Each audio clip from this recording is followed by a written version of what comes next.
I've filmed hundreds of people, business owners, charity workers, people who are genuinely brilliant at what they do.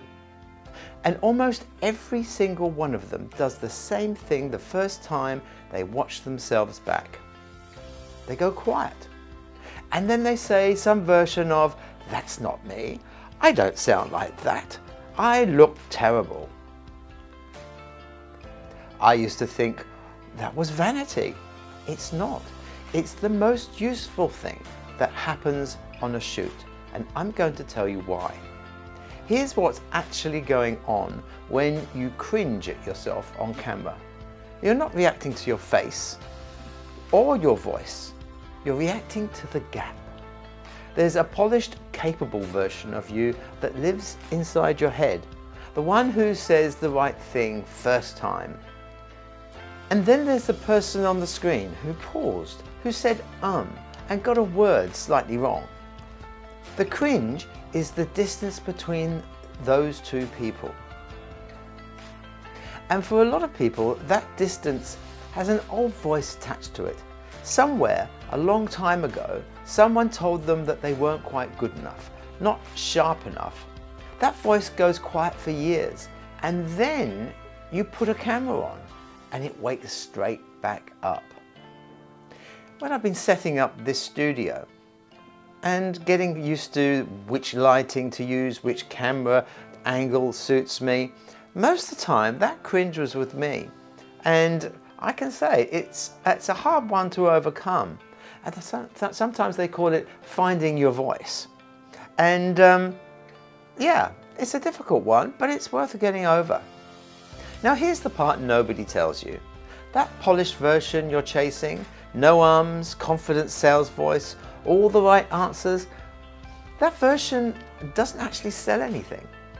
Think about the last time someone tried to sell you and you could feel them performing, that smooth voice, the answers that were a bit too good.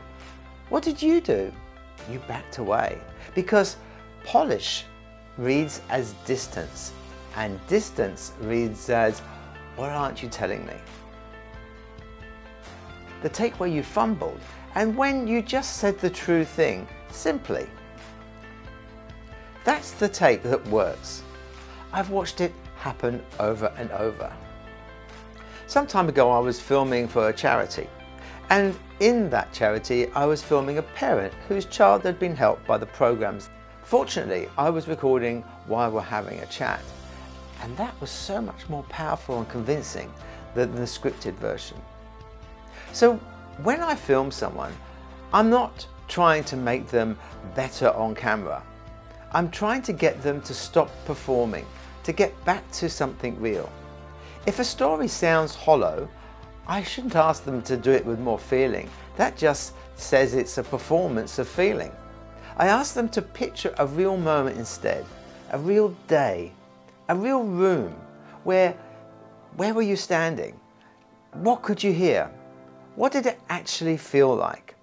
Not so they can perform the feeling, so they can stand back inside it. And when they do, the true thing just arrives on its own.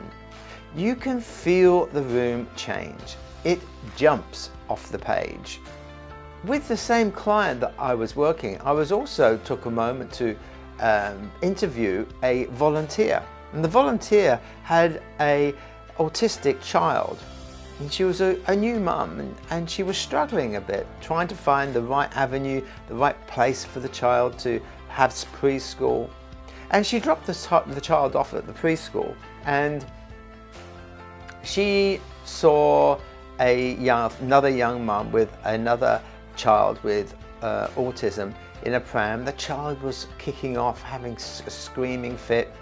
And then she overheard some other parents behind her talking about how she was a bad mother. How could she allow the child to act up like that? And in that moment, she realized what she was facing as a parent with an autistic child, of the judgment of other families and other mothers. And she cracked. She sobbed. And she just cried in the car and broke down. But in that moment, she realized that This was as low as it can get, and she wanted to remember that feeling because it wasn't going to happen again. So she took out her iPhone and took a picture of her face covered in tears, and she showed me that picture. It was a very emotional scene to capture of a parent who was facing up to one of life's most difficult challenges. That moment was gold, and whether we could use it or not in the actual campaign is another matter, but the raw emotion, the raw truth that was covered within that segment that we had covered was gold. So, if you've been avoiding being on camera because you hate how you come across, I want you to hear this. You don't need to be polished. You need to be recognized. The cringe you feel isn't a verdict on you. It's just the gap between the performance you think you owe people and the real person they'd actually trust. Close the gap, and the cringe goes with it. That's the whole job really, not turning you into someone else, just helping you sound like the person your customers who are hoping you'd be. If that's something you've been putting off, putting your face, your story, your business on camera, that hesitation isn't proof you can't. It's just the gap. And the gap is closable. I'm Phil Mace, and that is the work I do.